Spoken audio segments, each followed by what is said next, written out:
কোটিপতি ছেলে একদিন তার গরিব পরিচারিকার কুঁড়ে ঘরে পৌঁছালো। তারপর সেখানে যা ঘটল তা দেখে মানবতাও কেঁদে ফেলল। বন্ধুরা, এটি মুম্বাই শহরের এক সত্য কাহিনী। মুম্বাইয়ের অভিজাত এলাকা মালাবার হিলে একটি বিশাল বড় বাংলো ছিল, কৃষ্ণা প্যালেস। মার্বেল পাথরের সিঁড়ি, কাঁচের দেওয়াল, দামি গাড়ি আর প্রতিটি কোণায় জৌলুস। কিন্তু সেই জৌলুসের মাঝে থাকা ছেলে আরিয়ান ভেতর থেকে ছিল খুব একা। আরিয়ান ছিল কোটিপতি ব্যবসায়ী বিক্রম মেহরার একমাত্র ছেলে। টাকার অভাব সে কখনো দেখেনি।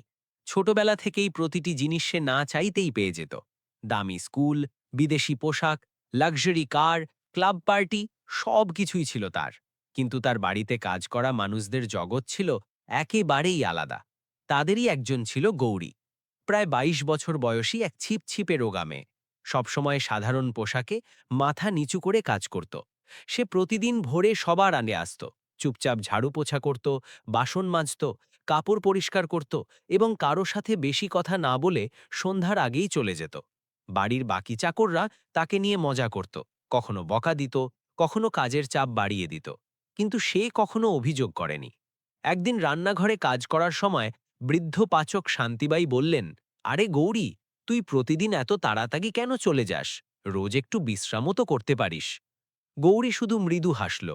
বাড়িতে মা একা থাকে আর ছোট ভাইও আছে। শুধু এটুকু বলেই সে আবার কাজে লেগে পড়ল। আরিয়ান তাকে অনেকবার দেখেছিল, কিন্তু কখনো খেয়াল করেনি। তার কাছে বাড়ির চাকররা ছিল শুধু কাজ করার লোক, মানুষ নয়। কিন্তু একটা জিনিস আলাদা ছিল, গৌরী কখনো এমন কোনো জিনিসে হাত দিত না যা তার নয়। অনেক সময় টাকা খোলা পড়ে থাকত, দামি জিনিস সামনে থাকত, কিন্তু তার নজর সেদিকে যেত না। একবার আরিয়ানের দামি ঘড়ি সোফার নিচে পড়ে গিয়েছিল। বিকেলে সে অনেক খুঁজেও পেল না। তার মনে হলো কেউ হয়তো চুরি করেছে। তখনই গৌরী ধীরে ধীরে এলো এবং বলল, সাহেব, এটা সোফার নিচে ছিল। সে ঘড়িটি ২ হাতে বাড়িয়ে দিল। আরিয়ান ধন্যবাদ না বলেই ঘড়িটি নিয়ে নিল, শুধু সামান্য মাথা নাড়াল। কিন্তু যাওয়ার সময় প্রথমবার সে ভাবল, অদ্ভুত মেয়ে তো। দিন কাটতে লাগল। তারপর হঠাৎ একদিন গৌরী কাজে এলো না। প্রথম দিন কেউ পাত্তা দিল না। দ্বিতীয় দিনও যখন এলো না, তখন ম্যানেজার রমেশ চিৎকার করতে লাগল, আজকালকার লোকেদের বিশ্বাস নেই, টাকা পায় তবুও কাজ ছেড়ে দেয়। তৃতীয় দিনও সে এলো না। এবার বাড়িতে অসুবিধা হতে লাগল। কাজ বেড়ে গেল, সবাই খিটখিটে হয়ে গেল। রমেশ বলল, সাহেব, এমন মেয়েকে আর কাজে রাখবেন না, না বলে গায়েব হয়ে গেছে। আরিয়ান তখন মোবাইলে কিছু দেখছিল, কিন্তু কেন জানি না সে মাথা তুলে জিজ্ঞেস করল, সে কোথায় থাকে? রমেশ একটু অবাক হল। বস্তি এলাকায়, ধারাবির দিকে কোথাও, সঠিক ঠিকানা জানি না। আরিয়ান কিছু বলল না, কিন্তু তার মনটা কেমন যেন হয়ে গেল। তার মনে পড়ল মেয়েটা কখনো ছুটি নিত না, কখনো বাহানা করত না। তবে হঠাৎ গায়েব হয়ে গেল কেন? ওই রাতে পার্টিতেও তার মন বসল না। বন্ধুদের কথা, উচ্চস্বরে গান, হাসি, সবকিছুই কান্নার মতো রাখছিল। বাড়ি ফিরে সে ব্যালকনিতে দাঁড়িয়ে শহরের আলো দেখছিল। নিচে রাস্তায় কিছু শ্রমিক রাতেও কাজ করছিল। তখনই হঠাৎ তার মাথায় গৌরীর মুখটা ভেসে এলো, ক্লান্ত কিন্তু শান্ত। পরদিন সকালে সে হঠাৎ বলল, আমি বাইরে যাচ্ছি। ড্রাইভার জিজ্ঞেস করল, কোথায় সাহেব? আরিয়ান কয়েক সেকেন্ড চুপ থেকে বলল, ধারাবে। ড্রাইভার রিয়ার ভিউ মিরারে তাকে দেখল। তার বিশ্বাসই হলো না যে কোটিপতি ঘরের ছেলে নিজে বস্তিতে যাচ্ছে। গাড়ি যখন ওই এলাকার দিকে এগোতে লাগল, রাস্তার চওড়া কমে এলো, জৌলুস হারিয়ে গেল এবং দুর্গন্ধ, ভিড় ও ভাঙা ঘর দেখা দিতে লাগল। আরিয়ান প্রথমবার এই জগতে এলো। গাড়ি ভেতরে যেতে পারছিল না, তাই তাকে পায়ে হেঁটে যেতে হলো। চারদিকে সরু গলি, নোংরা জল, টিনের চাল, খালি পায়ের বাচ্চা, অসুস্থ বৃদ্ধ, এসব তার কাছে অন্য এক জগতের মতো ছিল। সে অনেককে জিজ্ঞেস করল, এখানে গৌরী থাকে, বড় বাড়িতে কাজ করে? একজন বৃদ্ধা তাকে উপর থেকে নিচ পর্যন্ত দেখলেন। তারপর আঙুল দিয়ে এক সরু গলির দিকে ইশারা করলেন। একেবারে শেষে যে ভাঙা কুঁড়েঘরটা আছে, ওখানেই। আরিয়ান ধীরে ধীরে ওদিকে এগোতে লাগল। প্রতিটি পদের সাথে তার হৃৎস্পন্দন বাড়ছিল, যেন সে কোনো এক অজানা ভয়ের দিকে যাচ্ছে। গলির শেষে সত্যিই একটি অত্যন্ত জরাজীর্ণ কুঁড়েঘর ছিল। টিনের ছাদ অর্ধেক ভাঙা, দরজার বদলে কাপড়, বাইরে মাটিতে পুড়ে থাকা একটি পুরনো পাত্র। ভেতর থেকে কাশির শব্দ আসছিল, খুব দুর্বল এবং যন্ত্রণাদায়ক। আরিয়ান কিছুক্ষণ সেখানে দাঁড়িয়ে রইল। সে বুঝতে পারছিল না দরজা সরাবে নাকি ফিরে যাবে, কিন্তু পরের মুহূর্তেই ভেতর থেকে একটি ক্ষীণ আওয়াজ এলো, জল, কেউ জল দাও। তার বুকটা যেন ফেটে গেল। সে কাঁপা কাঁপা হাতে কাপড়ের পর্দা সরালো এবং ভেতরে পা রাখতেই যে দৃশ্য দেখল, তাতে তার পায়ের তলা মাটি সরে গেল। কুঁয়েঘরের ভেতরে ঘুটঘুটে অন্ধকার ছিল। শুধু এক কোণে ভাঙা জানালা দিয়ে আসা সামান্য আলো সবকিছু দেখার জন্য যথেষ্ট ছিল। মেঝের ওপর একটি পুরনো গদি বিছানো ছিল, যার ওপর কঙ্কালসার অবস্থায় এক বৃদ্ধা শুয়ে কাশছিলেন। তার ঠোঁট শুকিয়ে সাদা হয়ে গেছে, চোখ ভেতরে ঢুকে গেছে এবং শরীর এত দুর্বল যে হাড়ের ওপর শুধু চামড়া লেগে আছে। পাশে একটি ছোট ছেলে বসেছিল, যে ভয় আর ক্ষুধায় চুপচাপ ওই বৃদ্ধাকে দেখছিল। তার সামনে একটি খালি ঘটি রাখা ছিল, হয়তো সেটা দিয়েই সে জল দেবার চেষ্টা করছিল, কিন্তু ঘটিটি একেবারে শুকনো ছিল। কুঁড়েঘরে খাওয়ার মতো কিছুই ছিল না, না উনুনে ছাই, না পাত্রে ডাল, না কোথাও একদানা শস্য। আরিয়ান কিছুক্ষণ সেখানেই দাঁড়িয়ে রইল, যেন তার শরীর কাজ করা বন্ধ করে দিয়েছে। সে প্রথমবার বুঝতে পারল দারিদ্র্য দেখতে কেমন হয়, তার গন্ধ কেমন হয় এবং কিভাবে তার নিঃশব্দে মানুষকে ভেঙে দেয়। তখনই ওই বৃদ্ধা আবার গোঙাতে লাগলেন, জল। তার গলার আওয়াজ এত ধীর ছিল যে মনে হচ্ছিল প্রতিটি শব্দ উচ্চারণেই তার প্রাণ বেরিয়ে যাচ্ছে। আরিয়ান সাথে সাথে চারদিকে দেখল। কোণে একটি ভাঙা বালতিতে কিছুটা নোংরা জল ছিল। সে কিছু না ভেবেই ওই জল ঘটিতে ভরল এবং ধীরে ধীরে ওই বৃদ্ধার ঠোঁটে স্পর্শ করালো। বৃদ্ধা কাঁপা কাঁপা হাতে ঘটিটি ধরার চেষ্টা করলেন, কিন্তু শক্তি ছিল না। আরিয়ানই তাকে ধরে জল খাইয়ে দিল। দুঢোক জল ভেতরে যেতেই তার চোখ দিয়ে জল গড়িয়ে পড়ল, যেন কেউ তাকে নতুন জীবন দিয়েছে।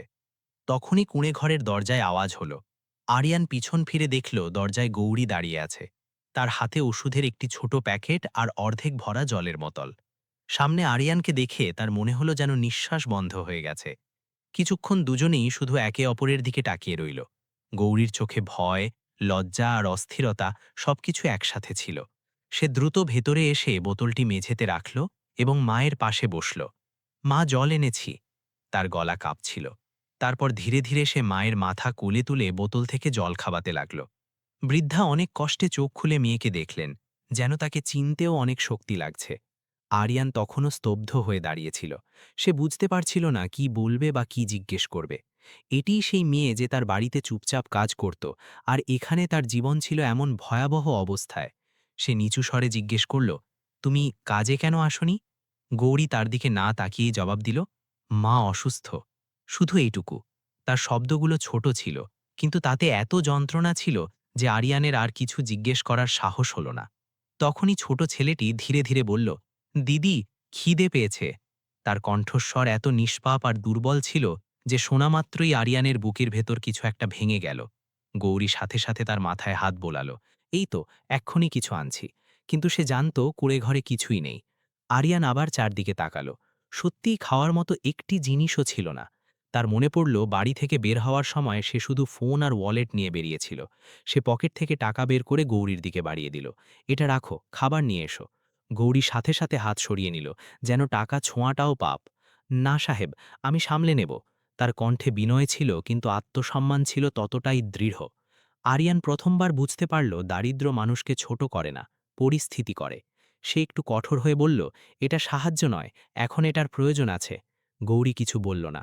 তার চোখে জল ভরে এলো, কিন্তু তবুও সে টাকা নিল না। তখনই বৃদ্ধা দুর্বল কণ্ঠে বললেন, নিয়ে নে মা, বাচ্চারা ক্ষুধার্ত। এটা শোনামাত্রই গৌরী ভেঙে পড়ল। সে কাঁপা কাঁপা হাতে টাকা নিল এবং মাথা নিচু করে ফেলল। তার চোখ থেকে জল টপ টপ করে মেঝেতে পড়ছিল।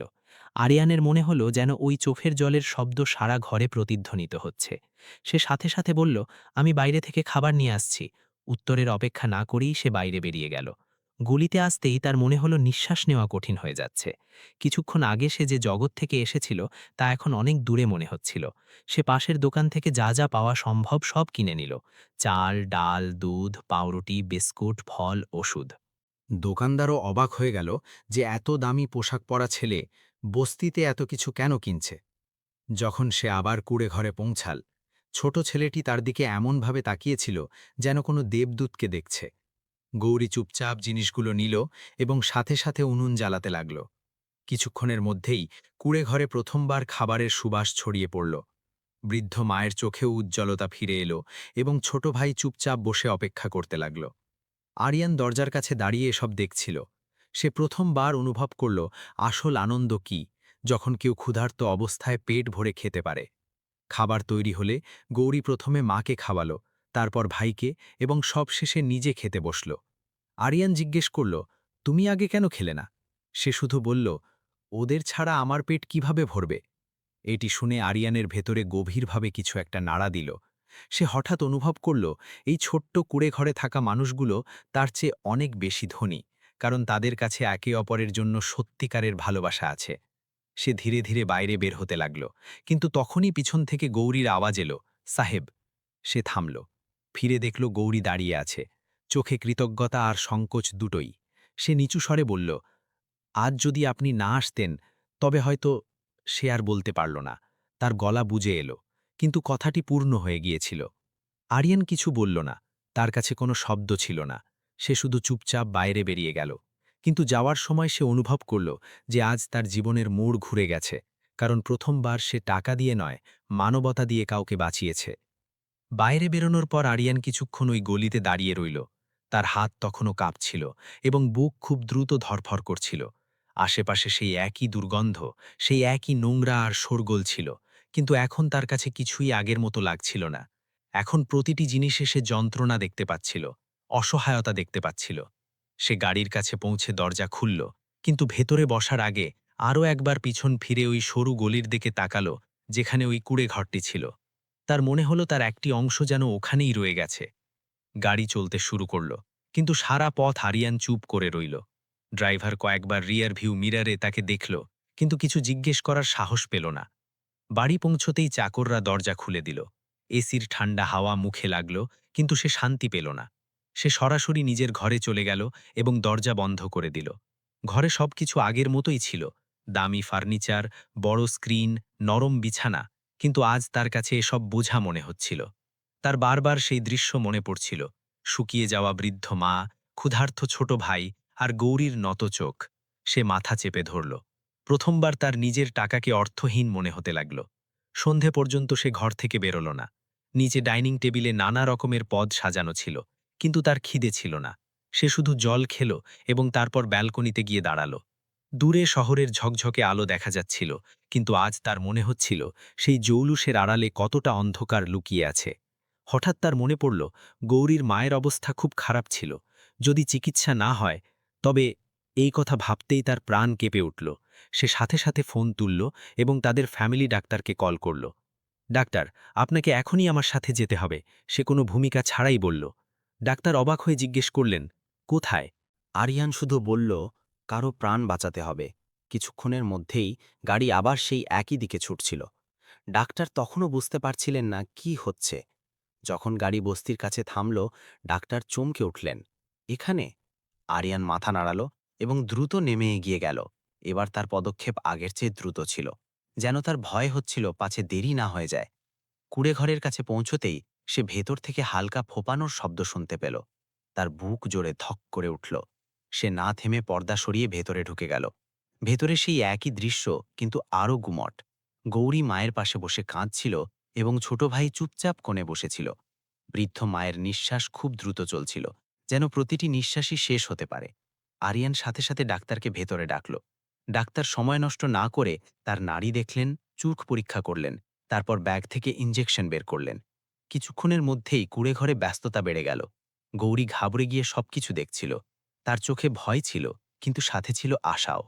ইঞ্জেকশন দেওয়ার পর ডাক্তার ধীরে ধীরে বললেন, অবস্থা খুব দুর্বল, কিন্তু এখন সামলে নেওয়া যাবে। এটি শোনামাত্রই গৌরী হাউমাউ করে কেঁদে উঠল। সে মায়ের হাত ধরে ফেলল এবং বারবার ঈশ্বরের নাম নিতে লাগল। ছোট ভাইও তার কাছে এসে লেপটে গেল। আরিয়ান কোণে দাঁড়িয়ে সব নেকছিল। তার মনে হল সে যেন নিজের কারোর জন্য চিন্তিত। ডাক্তার কিছু ওষুধ দিলেন এবং কড়া সুরে বললেন, খাবার আর ওষুধ সময়মতো পেলে ঠিক হয়ে যাবেন, না হলে। তিনি বাক্যটি শেষ করতে পারলেন না, কিন্তু কথা পরিষ্কার ছিল। আরিয়ান সাথে সাথে বলল, যা প্রয়োজন হবে আমি করব। ডাক্তার তার দিকে তাকালেন, যেন প্রথমবার বুঝতে পারলেন এই ছেলেটি এখানে কেন এসেছে। ডাক্তার চলে যাওয়ার পর কুড়ে ঘরে কিছুক্ষণ নিস্তব্ধতা বিরাজ করল। গৌরী চোখের জল মুছল এবং নিচু স্বরে বলল, আপনি এত কিছু কেন করলেন সাহেব? তার প্রশ্নে বিস্ময়ও ছিল, আবার ভয়ও, যেন সে কোনো প্রতিদানের আশঙ্কা করছিল। আরিয়ান কিছুক্ষণ চুপ থাকল, তারপর বলল, কারণ কেউ তো থাকা উচিত যে সাহায্য করবে। তার শব্দগুলো খুব সাধারণ ছিল, কিন্তু তাতে সততা ছিল। গৌরী প্রথমবার তার দিকে সরাসরি তাকালো। হয়তো প্রথমবার তাকে শুধু মালিক নয়, একজন মানুষ মনে হলো। রাত বাড়তে লাগল।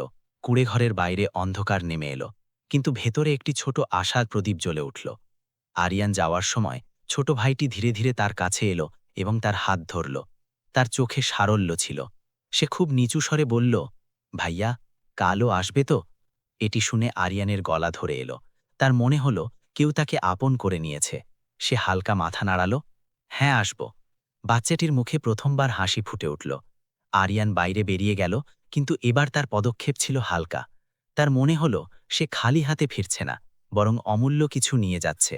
গাড়িতে বসেই সে চোখ বন্ধ করল।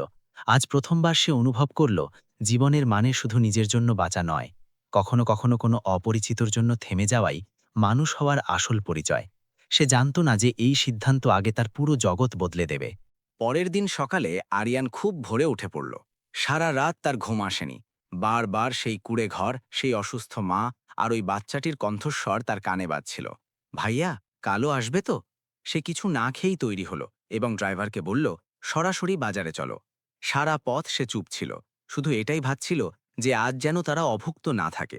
বাজার থেকে সে প্রচুর জিনিস কিনল, চাল, ডাল, দুধ, ওষুধ, কম্বল, এমনকি ছোট স্টোভও। দোকানদার অবাক হলেও আরিয়ান সব গাড়িতে তুলল এবং বস্তিতে পৌঁছে গেল। এখন তার পায়ে আর জড়তা ছিল না। গলির লোকেরা তাকে চিনতে শুরু করেছিল। কিছু বাচ্চা পিছন পিছন চলতে লাগল। সে কুঁড়েঘরের সামনে গিয়ে ডাক দিল, গৌরী! ভেতর থেকে কাশির শব্দ এলো। তারপর গৌরী বাইরে এলো। তাকে দেখে সে চমকে গেল। চোখে ক্লান্তি থাকলেও ভয় কম ছিল। আরিয়ান চুপচাপ জিনিসগুলো ভেতরে রাখা শুরু করল। চাল, দুধ, ফল, ওষুধ।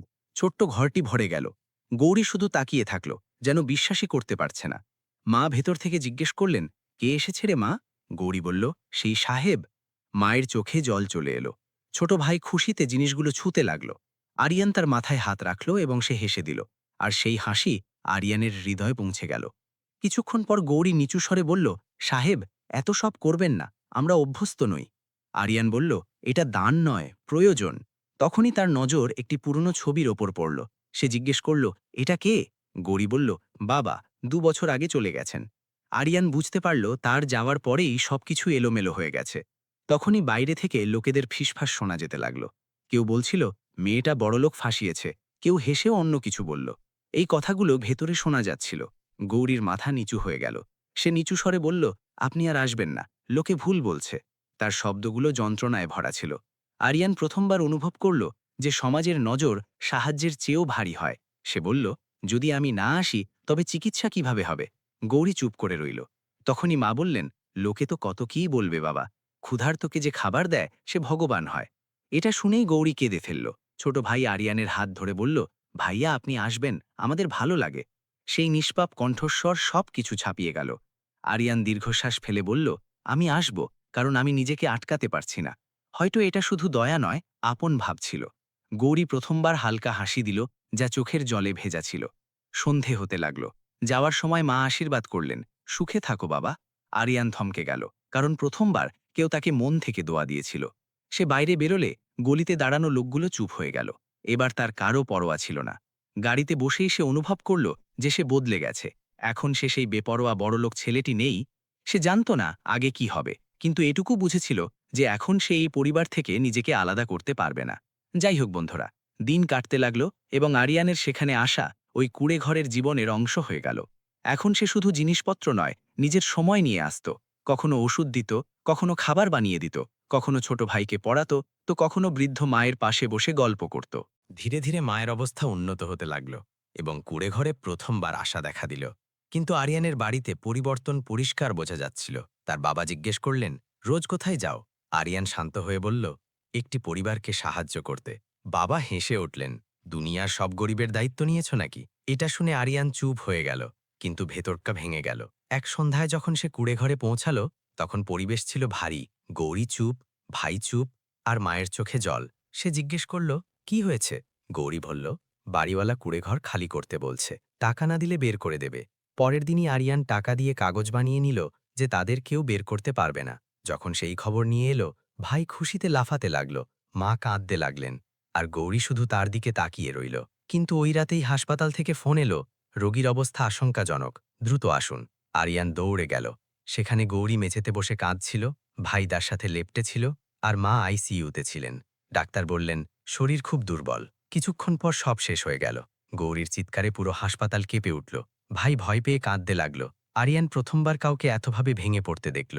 গৌরী তাকে জড়িয়ে ধরে কাঁদতে লাগল, এখন আমাদের আর কেউ নেই। শেষকৃত্যের পর কুঁড়েঘর আরও শূন্য হয়ে গেল। ভাই চুপচাপ থাকতে শুরু করল। গৌরীর চোখের জলও শুকিয়ে গেছে। একদিন ভাই ধীরে ধীরে জিজ্ঞেস করল, ভাইয়া, আপনি আমাদের ছেড়ে যাবেন না তো? আরিয়ান তাকে বুকে টেনে নিল। কক্ষনো না। ওই মুহূর্তেই সে অনুভব করল যে এটি শুধু সাহায্য নয়, একটি সম্পর্কে পরিণত হয়েছে। সে বলল, যদি চাও তবে তোমরা দুজনে আমার বাড়িতে চলতে পারো। সেখানে পড়াশোনাও হবে, আর কেউ বিরক্তও করবে না। গৌরী ভাইয়ের দিকে তাকালো, তার আশাপূর্ণ চোখ দেখল এবং চুপচাপ মাথা নাড়ল। কয়েক মাস পর সেই কৃষ্ণা প্যালেস বদলে গিয়েছিল। ভাই স্কুলে যেতে শুরু করল, গৌরী বাড়ি সামলাতে লাগল এবং আরিয়ান সত্যিই সুখে থাকতে লাগল। একদিন ব্যালকনি থেকে নিচে খেলতে থাকা বাচ্চাটিকে দেখে সে হাসল। সে বুঝতে পারল আসল সমৃদ্ধি টাকায় নয়, নিজের মানুষদের মধ্যে থাকে। তখনই পিছন থেকে গৌরী চা দিল। তাদের চোখাচোখি হলো। কোনো জড়তা নেই, কোনো দূরত্ব নেই, শুধু আপন ভাব। মুম্বাইয়ের সেই ঝকঝকে রাত ছিল, সেই উঁচু ইমারতগুলোই ছিল, কিন্তু এখন আরিয়ানের হৃদয়ে কোনো অন্ধকার ছিল না। কারণ একজন গরিব পরিচারিকার কুঁড়েঘর তাকে যা শিখিয়েছিল তা কোটি টাকাও শেখাতে পারেনি, যে মানবতাই হলো সবচেয়ে বড় সম্পদ। এই কাহিনী থেকে আমরা শিক্ষা পাই যে মানুষের পরিচয় তার টাকা বা স্ট্যাটাস দিয়ে নয়, বরং তার হৃদয় দিয়ে হয়। প্রাচুর্য দিয়ে নয়, বরং অন্যের কষ্ট বোঝার ক্ষমতা দিয়ে মানুষ বড় হয়। সত্যিকারের সাহায্য শুধু টাকা দেওয়া নয়, বরং কঠিন সময়ে কারো পাশে দাঁড়ানো। যখন আমরা অন্য কারোর জীবন গড়ে দিই, তখনই আমাদের নিজেদের জীবনও বদলে যায়। কিন্তু এখন আপনি বলুন, আপনি যদি আরিয়ানের জায়গায় হতেন, তবে কি আপনিও সেই কুঁড়েঘর পর্যন্ত যেতেন?